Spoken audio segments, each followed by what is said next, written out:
दोस्तों अभी हमें गया जी के फाल्गु नदी के रबर डैम के आसपास, और जैसा कि आप हमारे पीछे देख रहे हैं कि फाल्गु नदी में फिर से पानी भर चुका है।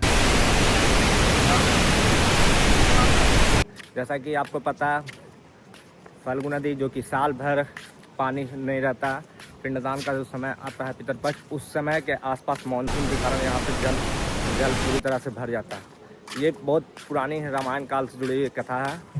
कहते हैं कि जब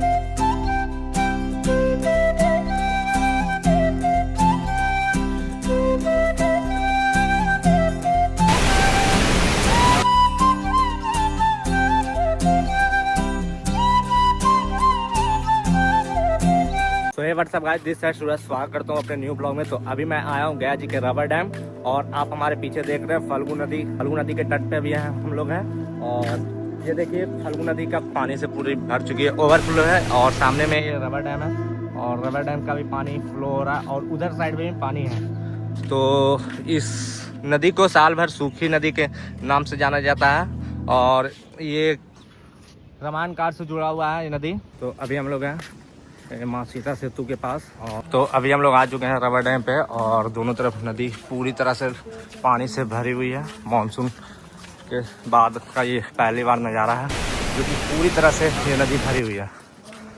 ये नदी माँ सीता के श्राप से मानसून में थोड़ी टाइम के लिए ये श्राप, बट ये पानी कुछ ही समय तक रहता है। 1-2 दिन बाद या 1 सप्ताह बाद अगर आप आइएगा तो ऐसा दृश्य आपको नहीं देखने को मिलेगा। दोनों तरफ पूरी नदी भरी हुई है। सामने में हमारा विष्णु पत मंदिर, और इधर सीता कुंड के तरफ। तो जो नदी हर साल के 12 माह जो जिस नदी में पानी नहीं रहता, और वो नदी श्रापित नदी माँ सीता के श्राप से जो नदी श्रापित होती है, वो हर साल मानसून के वक्त पितरपक्ष के कुछ समय पहले मानसून के वक्त पूरी तरह जल से विघ्न हो थी। मोक्षदायिनी फाल्गु नदी उल्लेख रामायण काल से है। यहाँ कहते हैं जब माता सीता जी 14 वर्ष के लिए वनवास के लिए निकली थी, तो उसी समय राजा दशरथ जी का पिंडदान करना था, और पिंडदान की सामग्री लेने के लिए राम जी और लक्ष्मण जी बाहर निकले थे। तो उस समय उनका जो पितरपक्ष का जो टाइम होता है पिंडदान करने का समय, वो मुहूर्त बीतने वाला था।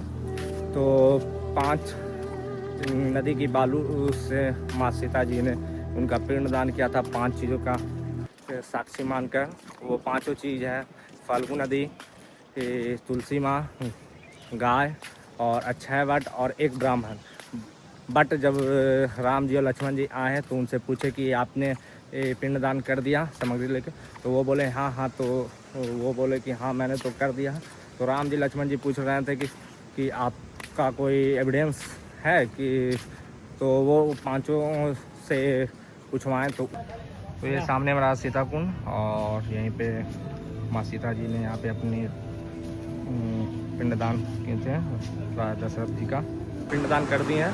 तो वो बोल रहे थे कि नहीं। उसी बीच में जब सीता माँ का क्रोध हुआ, सीता माँ जब क्रोध कर रहे थे, तो उसी समय वो गुस्से से इस फाल्गु नदी को श्राप दे दी थी। बट तो उस बीच में माँ सीता जी ने इस मोक्षदायिनी फाल्गु नदी को श्राप दिया कि आपके पास पानी तो रहेगा, बट पानी आपके नीचे रहेगा, नदी के नीचे रहेगा। आप जब अभी तो पानी है, बट जब पानी नहीं रहता, तो जब बालू को ज़मीन से जब निकालते हैं तब यहाँ पानी पूरी तरह से अंदर में रहता है।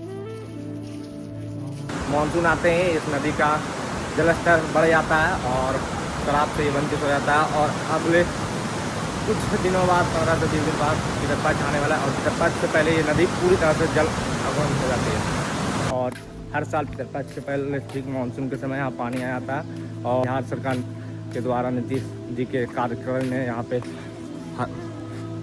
भारत का सबसे बड़ा रबर डैम बनाया गया, जो कि पिंडदान करने में आए श्रद्धालुओं को काफ़ी यहाँ राहत मिलती है। पिंडदान के समय यहाँ पे पानी पड़ती है। पहले ऐसा नहीं था, पहले बालू था, और पहले बालू खोद कर गड्ढा करके और उसमें पानी निकाल के उसमें डाला जाता था। बट अब रबर डैम होने के कारण यहाँ पे पानी का ठहराव होता है। आगे सामने में भगवान विष्णु की मंदिर, वो देव घाट, और इधर मसान घाट है, जहाँ चिता जलती है। और ये भी मसान बनारस की मणिकर्णिका की तरह यहाँ का मसान का भी काफ़ी रोल है।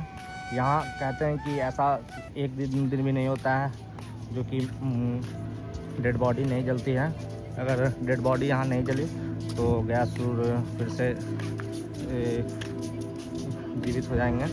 और यहाँ भी 24/7 डेड बॉडी जलते रहता है बनारस की तरह। प्राचीन फल्गु नदी निरंजा नदी के नाम से भी जाना जाती है।